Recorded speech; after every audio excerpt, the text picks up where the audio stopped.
Pero muy buenos días. Una bella, hermosa mañana aquí en la ciudad de Rosario, en la República Argentina, ya como que va despuntando la primavera, hermosa mañana.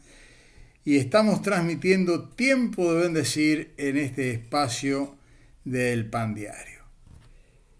Y vemos el escrito que tenemos para el día de hoy. ¿Qué entiendo por santidad? La fundadora del Ejército de Salvación, Catalina de Buff, pronunció un mensaje en el Salón St. James en Piccadilly, Londres, y al final del discurso dijo: la santificación no significa que Cristo viene y hace una obra en mí y luego se va al cielo para observar desde allí y ver cómo lo mantengo. No, en realidad Él hace una obra divina en mí, pero purifica el templo para sí mismo, para su uso.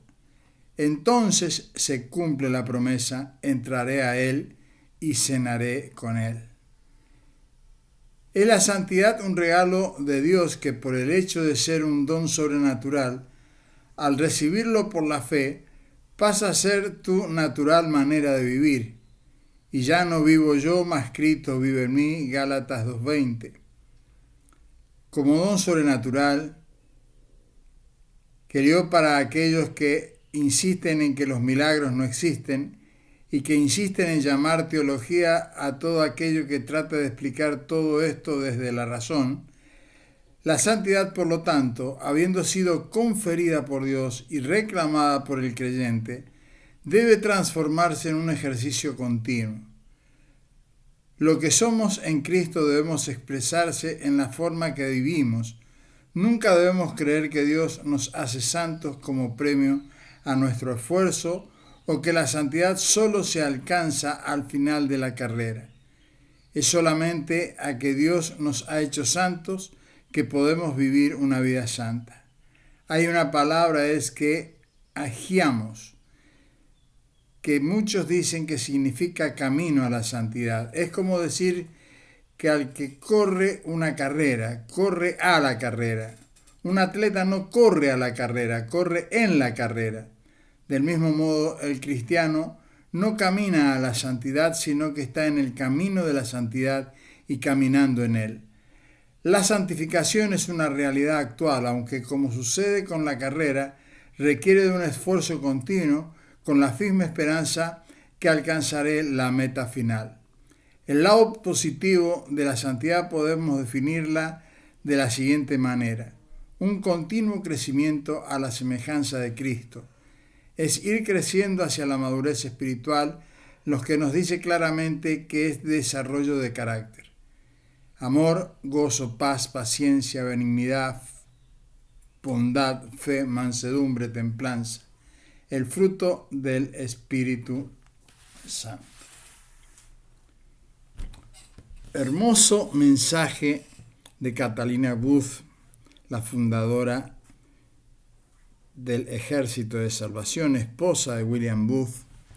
Ambos ellos nacieron y sirvieron en su primera etapa de su vida en la iglesia del movimiento metodista y luego fueron llevados por el Señor a la fundación que hoy conocemos como Ejército de Salvación, que había nacido como misión del este de Londres. ¿Por qué? Porque ellos iban a predicar a lugares donde otros no iban. Estaban en las zonas más bajas del puerto, donde en ese lugar abundaba todo lo que tenía que ver con la prostitución, el alcoholismo, las vidas, ¿no es cierto?, destruidas justamente por estos flagelos.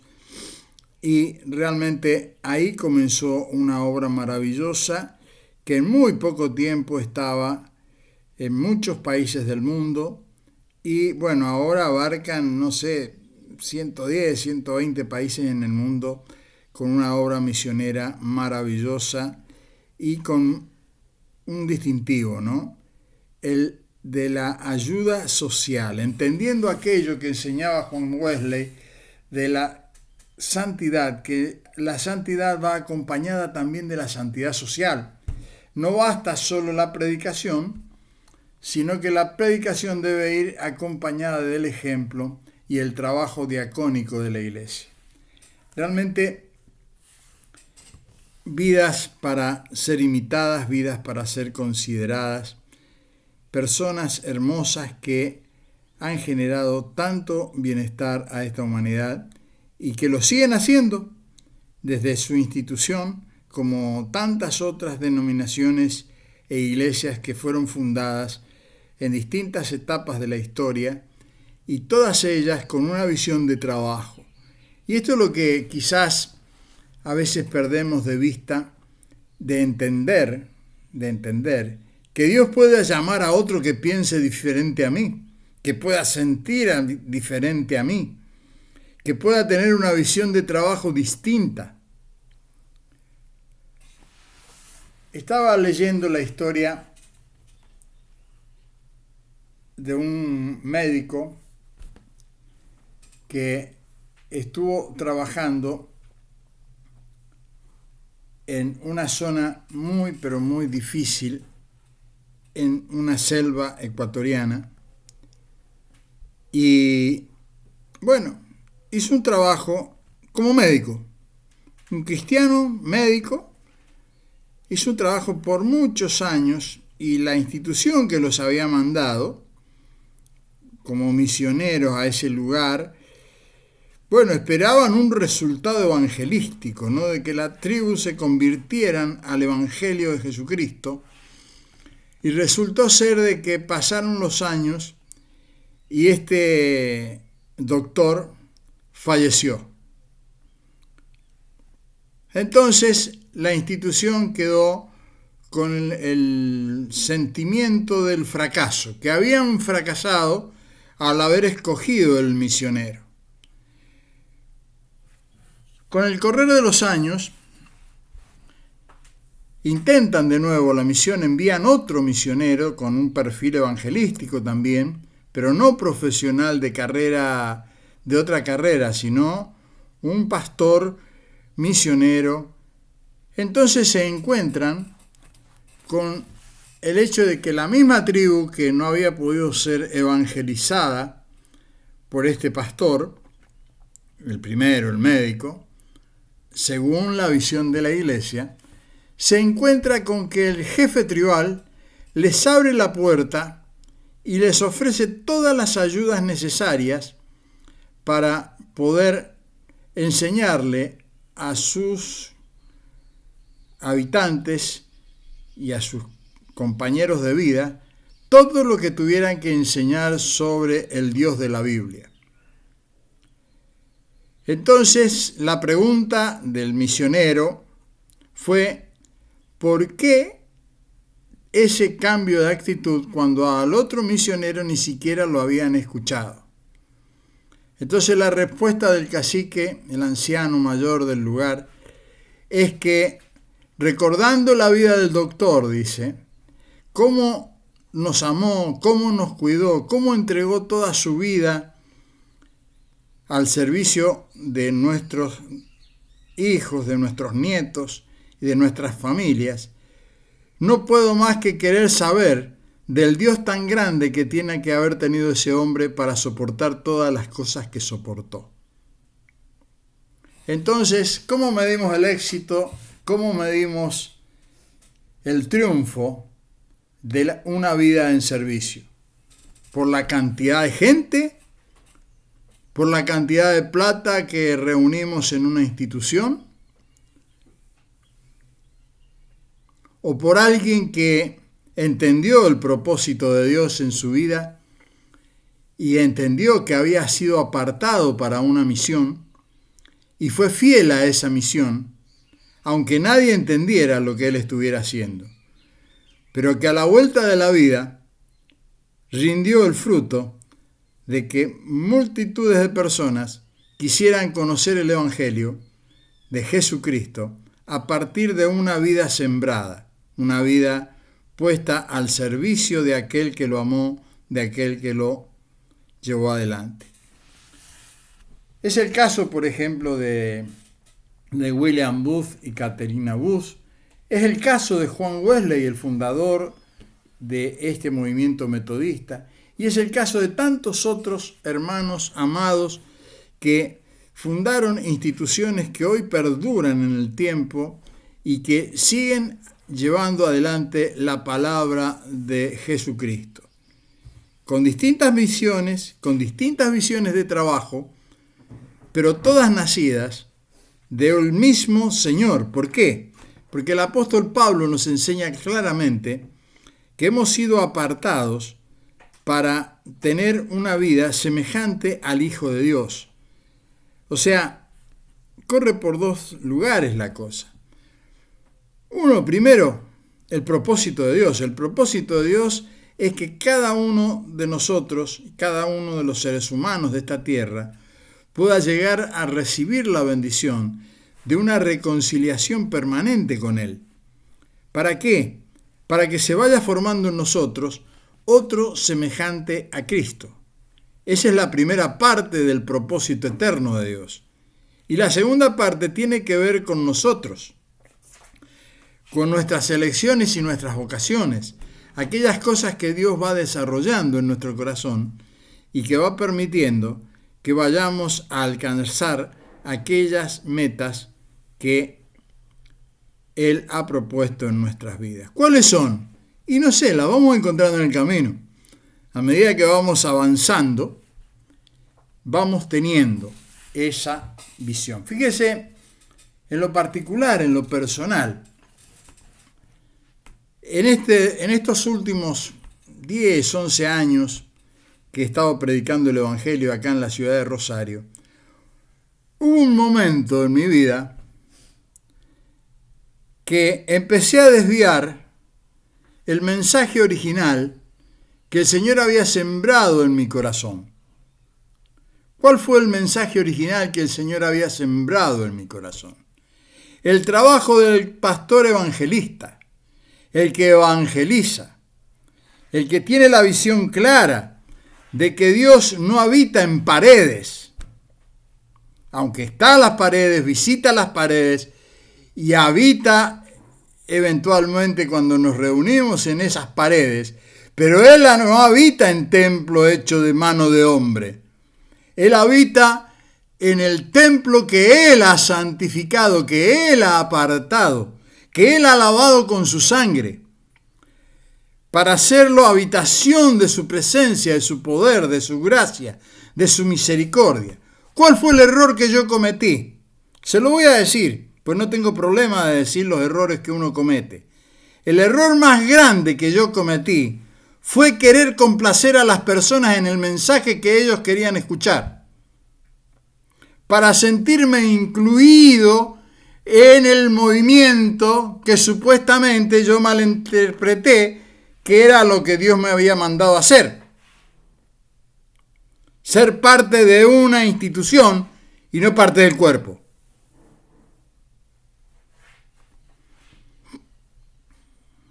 Aunque estoy en la institución del cuerpo, no haber entendido que no podía cambiar el mensaje, no podía cambiar la vocación, no podía cambiar la pasión para agradar a unos pocos.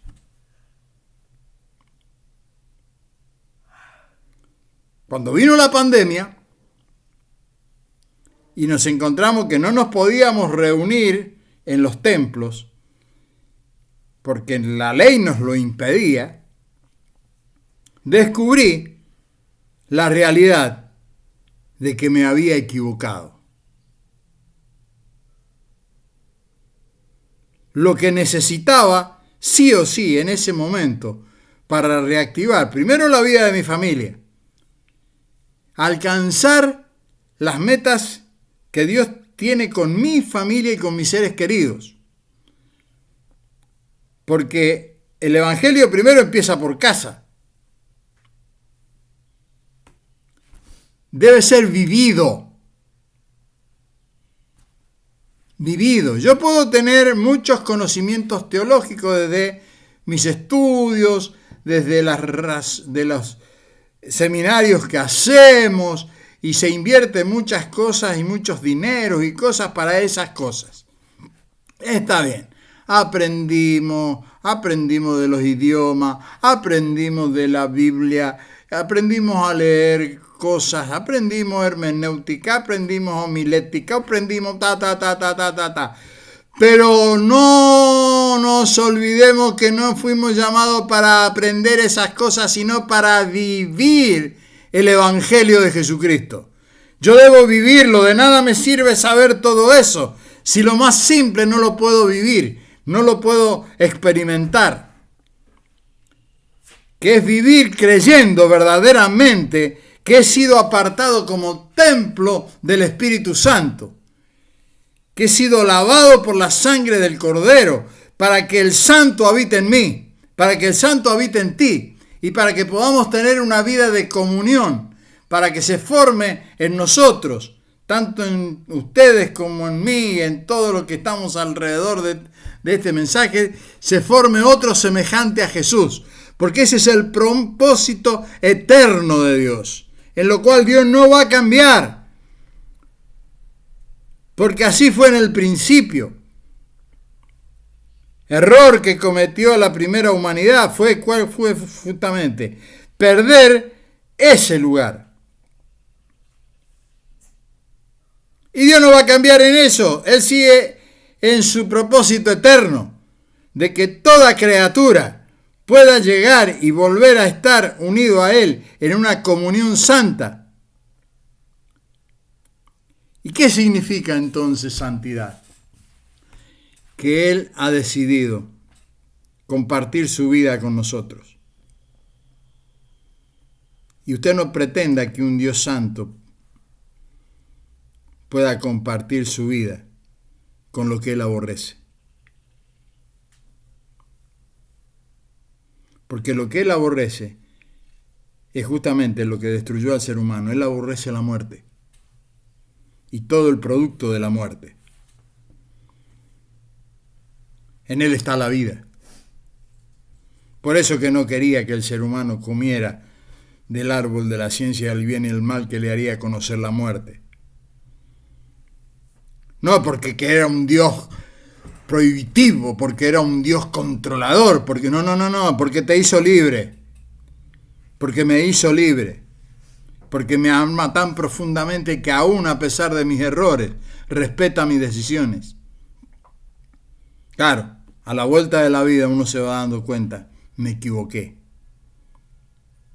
¿Cómo puedo yo creer que puedo saber más que Dios? Pensar mejor que Dios, sentir mejor que Dios. Amar más que Dios. Cuando Dios es amor. Es lo que esencialmente es.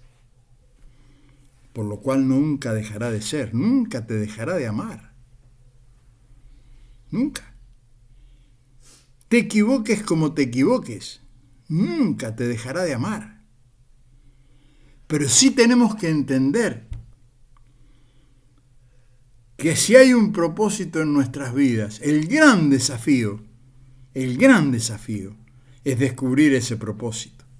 Y ese propósito se descubre andando, caminando en su camino, aceptando su verdad y renunciando nuestra vida en su vida. ¿Quién es esa vida? Dice Jesús, yo soy la vida. ¿Quién es ese camino? Jesús dice, yo soy el camino. ¿Quién es la verdad? Dice Jesús, yo soy la verdad. Yo soy el camino, la verdad y la vida, y nadie viene al Padre si no es por mí. Eso no cambió ni cambiará. No pretendas que Dios va a cambiar eso, porque yo creo tener una teología mejor, porque estudié muchísimas lenguas y tengo tantos títulos de teología que puedo llegar a cambiar ese propósito eterno de Dios. Olvídate, mi hermana, mi hermano. Eso no va a poder ser cambiado.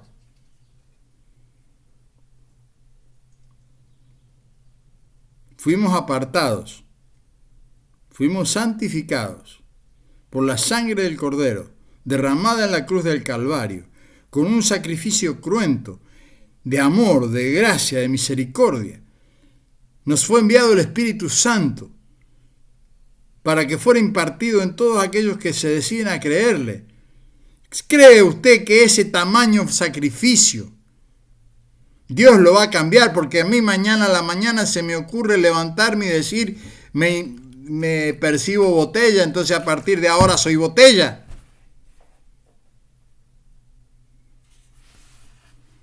O porque yo siento feliz, esto me hace feliz, y porque yo me siento feliz con eso, Dios va a cambiar todo lo otro.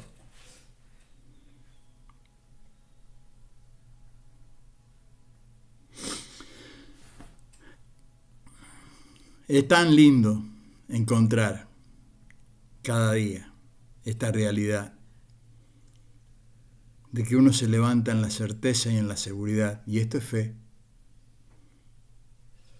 de que hay un Dios que me ama,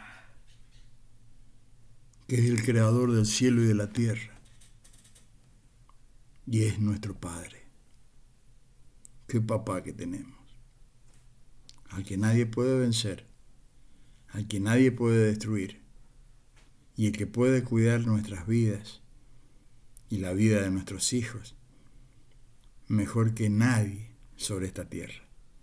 Padre, te alabamos, te bendecimos, te damos gracias por este inmenso amor que tú estás derramando en cada día en nuestros corazones. Ayúdanos, Señor, a ver, ayúdanos, Señor, a entender. Ayúdanos, Señor, a tener el corazón abierto a cambiar en aquellas cosas que tú nos propones cada día, Señor. Y que podamos tener una vida que verdaderamente satisfaga tu alma y nuestra alma. Jesús querido, gracias, gracias, Señor. Muchas gracias. Muchas gracias por todo lo que tú nos das, Señor. Gracias, Padre, porque tu Espíritu Santo nos instruye, nos capacita cada día. Oramos por nuestros seres queridos, nuestros familiares, nuestros hijos, nuestros amigos, por cada uno de aquellos que se crucen en nuestro camino, Señor, aún por los que nos aborrecen, Señor. Oramos por ellos, Señor, fundamentalmente también para que tú les alcances con tu amor. En el nombre poderoso de Jesús. Amén y amén.